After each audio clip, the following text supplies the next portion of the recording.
Oke, assalamualaikum kawan-kawan. Sudah lama sih ngupdate video ya di channel yang ini. Kali ini saya buat video tutorial bagaimana menggunakan server bekas ya. Ini server bekas UNBK tahun lalu, UNBK tahun kemarin. Ini server bekas UNBK beberapa tahun yang lalu.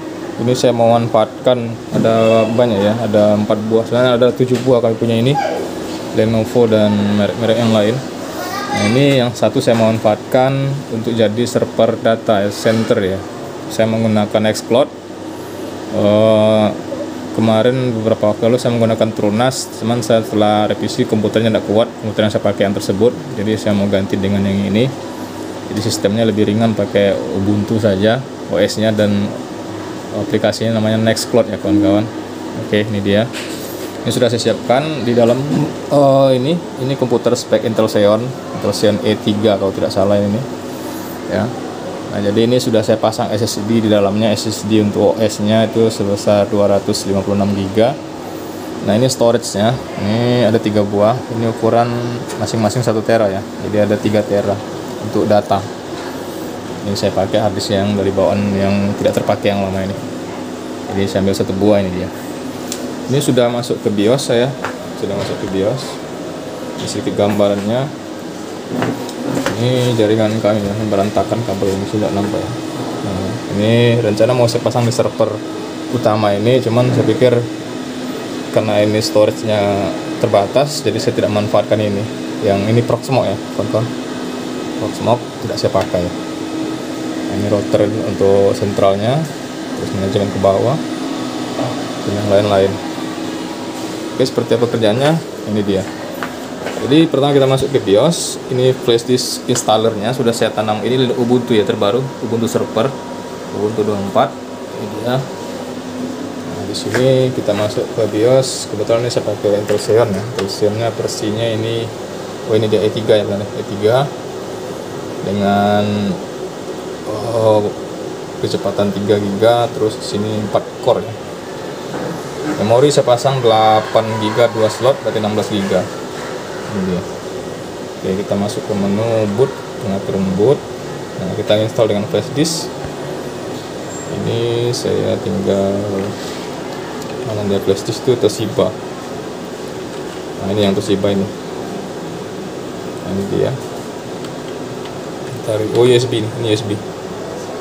USB ini naikkan ke atas. Untuk si ban SSD ya kawan-kawan, naikkan ke atas, tombol di keyboard, tombol plus ini. Coba kita lihat. Ini ya, kita ini turunkan ke bawah. Ini mana itu? Menarik USB. Ini saya turunkan lagi. Ada 2 ya. Nah, yang dipanggil nanti seperti yang ini. Ini urutan bootnya. Oke, kalau sudah ini tinggal disimpan. F10 lalu enter.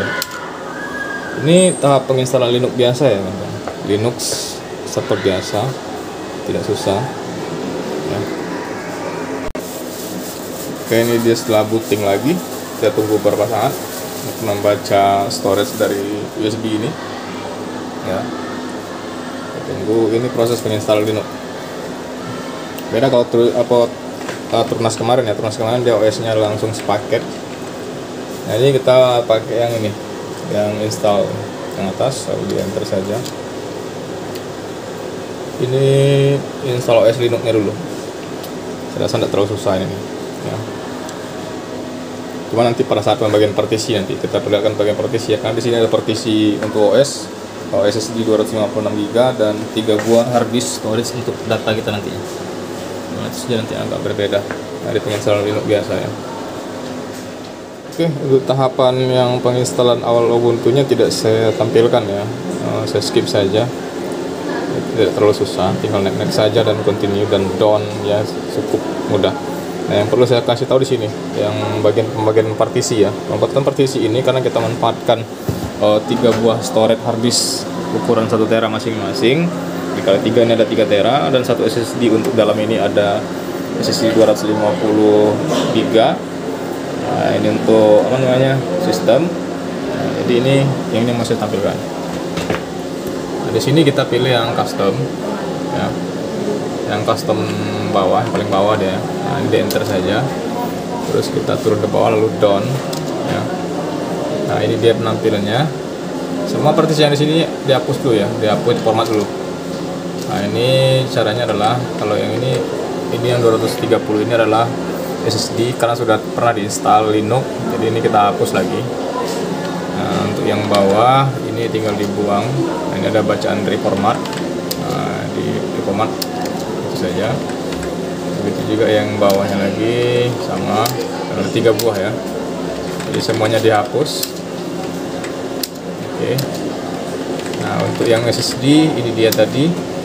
Ini tidak bisa diklik reformat. Caranya adalah kita buang ke bagian sini ya. Mana dia? Ini SSD ya.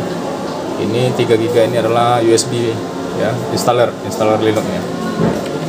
Ambil yang Toshiba ini, coba kita remove. Oh, tidak bisa ya. Oke, sebentar, kita turun ke bawah dulu, kita hapus. Nah, bukan, sebentar, ini ini dia, kita remove ini from LVM karena sudah terbentuk ya.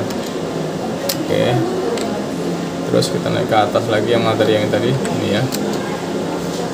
Coba kita hapus, apakah bisa, kita delete. Nah, sudah ya.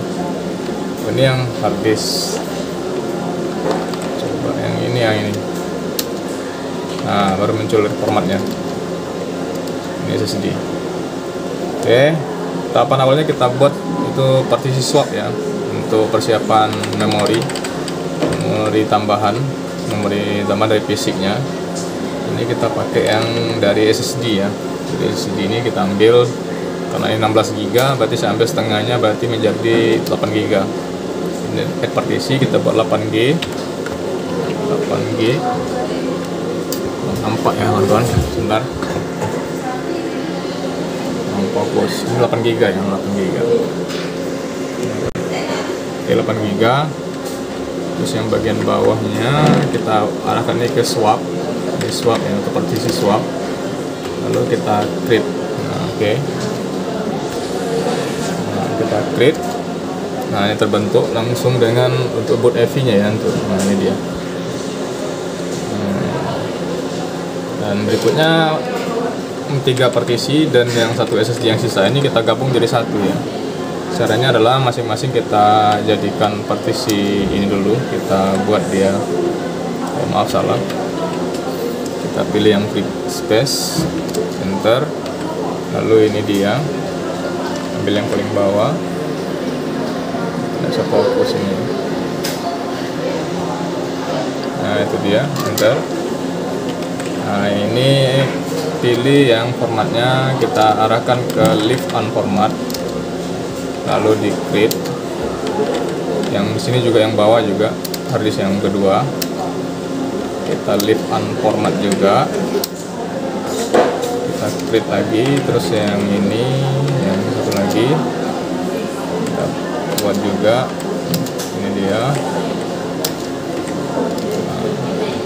Berikutnya yang Toshiba sisa ini juga kita buatkan, karena ini sisa ya 200 GB, 220 GB.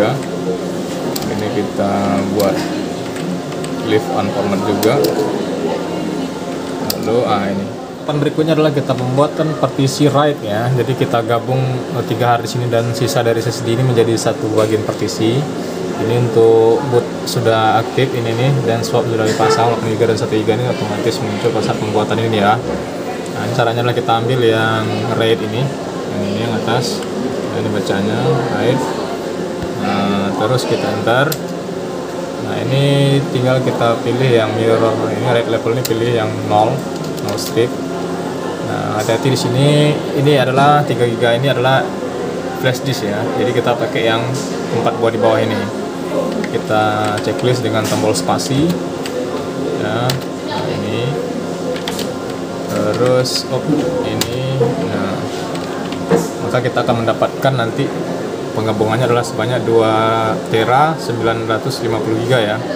Jadi sekitar 3 GB kurang. Nah, ini kita create ya, kita create.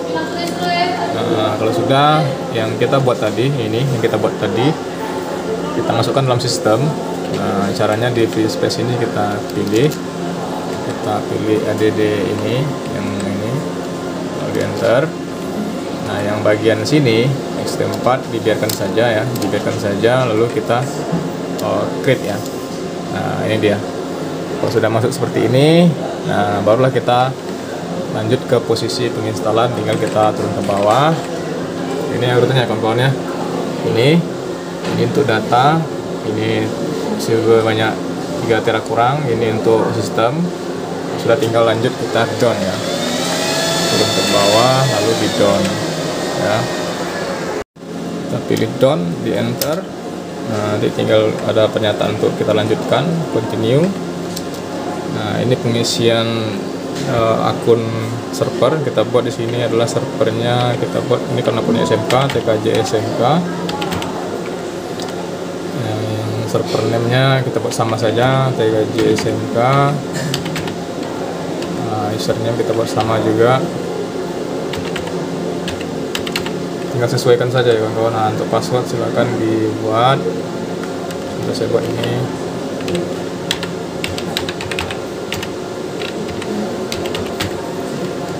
Ini juga.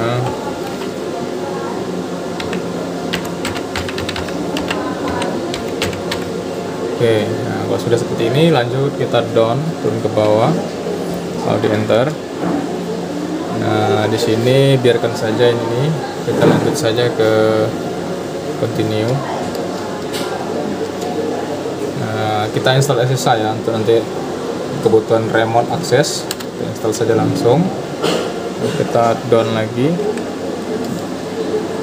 Nah, di sini ada bagian menu aplikasi yang mau dipilih. Nah, karena kita butuh Nextcloud, ini kita pakai ya. Nah, ini kita pakai Nextcloud ini.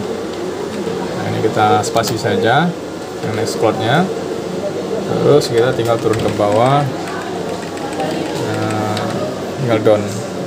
Nah, kalau seperti ini caranya adalah ini server ini, komputer ini itu sudah terhubung internet ya kawan-kawan, sudah dipasangi kabel internetnya. Jadi kalau belum, ini kemungkinan tidak ada ini. Jadi kita ingin sama Ubuntu biasa saja. Jadi penginstalan Nextcloud-nya nanti di akhir ya, setelah selesai.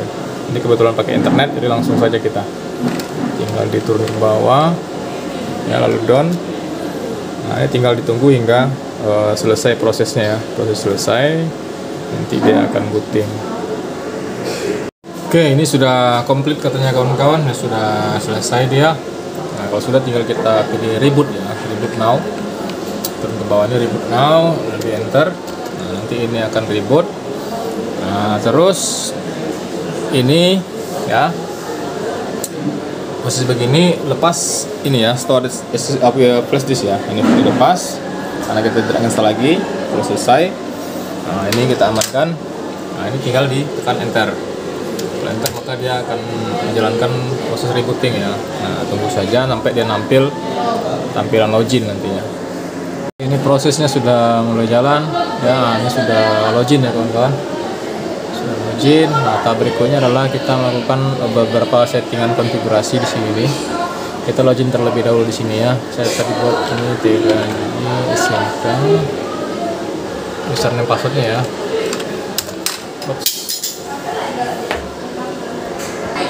Masukkan passwordnya.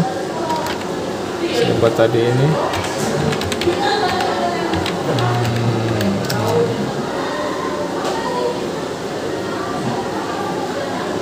Oke, nah ini dia. Coba kita cek IPA. Nah, ini dia. Ini sudah ada ya. IP-nya ini nanti kita akses ya. Tapi nanti kan ke depan akan serubah IP-nya. Jadi IP statik. Ini IP masih dari IP dinamik. Nah, oke. Nah, ini dia.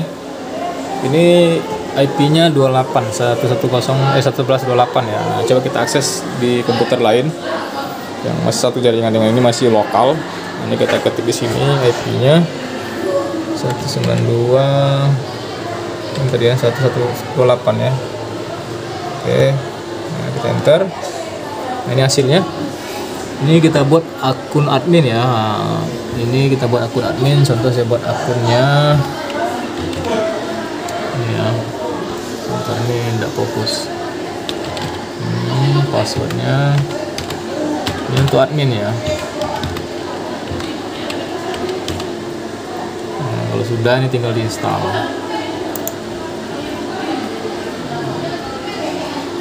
Tunggu prosesnya. Habis ini baru kita konfigurasi ya, sedikit ya, kita konfigurasi kawan. Di server kita konfigurasi. Itu dia. Oke, ini kawan-kawan sudah masuk ya, sudah masuk. Nah, ini tinggal kita bagian sini. Kalau saya ini saya skip saja. Kita diinstal juga boleh, langsung direkomendasikan. Kalau ini saya skip saja ya. Oke, tunggu. Nah, ini dia tampilan awalnya. Nah, ini dia. Nah, ini sudah bisa. Coba kita lihat di di dashboard. Ada di dashboard ya. Bentar, saya klik dashboardnya. Bukan file. Nah, ini. Oke. Sudah terdetek dan bisa kita lakukan upload ya. Coba contoh kita lakukan upload nih, kita dari file, kita klik new, coba kita upload ya. Dan contohnya aplikasi Ruko, saya upload, open. Nah, ini jalan. Nah, ini masuk ya kawan-kawan ya. Oke, ini dia kawan-kawan. Sudah kita coba lakukan upload ini ya. Terus nanti kita bisa juga membuat akun akun lain di sini nih. Kita buatkan akun. Di sini ada admin ya, admin. Ini untuk admin. Kita tambahkan personal setting di mana ya? Coba di bagian mana? Oh, ini pengaturan admin ya kawan-kawan. Di bagian ini akun ini. Di sini ada akun. Akun. Kalau mau ditambahkan akun lain, contoh saya tambahkan ini ada grup ya, kita buat grup terlebih dahulu atau pengelompokan atau langsung saja juga boleh. Ini ada pilih new akun, saya pakai new akun, contoh saya ini tinggal dibuatkan saja nanti. Akun namanya, passwordnya apa, emailnya, terus apakah pakai admin atau tidak, nah, terus kuota datanya mau dibatasi atau tidak, di sini juga ada. Saya rasa lebih enak pakai Nextcloud ya. Kalau TrueNAS kemungkinan dia lebih ke server besar sepertinya fisiknya, karena dia bisa dipakai virtual juga di dalamnya. Kalau Nextcloud ini tidak, dia khusus untuk data data cloud ya. Oke, gitu dia. Terus kita pantau partisi kita tadi apakah sudah masuk yang 3 teraan tadi. Di sini ada pengaturan administrasi. Ini ya. Pilih, terus di bagian mana ya, di bagian bawah ada sistem. Nah, ini spek komputer kita tadi, ini namanya, ini Intel Xeon E3 ya. Nah, terus ini memorinya 16 GB, di sini ada 15. Nah, ini dia. Nah, ini belum ada traffic apa-apa, belum ada belum ada proses. Nah, ini harddisknya ini. File ini 166, ini file bawaan dari Nextcloud ya. Nanti kita seleksi saja, kita hapus yang lain tidak perlu, ini dia harddisknya. Untuk network, nah nanti akan ke depan akan saya ubah dengan jaringan yang akan mau saya pakai biar bisa dipanggil juga di WAN di internet ya. Nanti saya tambahkan settingan juga yang lain. Saya buat video lain terpisah nanti. Oke, nah, sangat simpel ya, sangat simpel dan cukup ringan untuk ini. Untuk Nextcloud ini. Oke, terima kasih telah menonton. Jangan lupa like, comment, dan subscribe ya kawan-kawan. Assalamualaikum warahmatullahi wabarakatuh.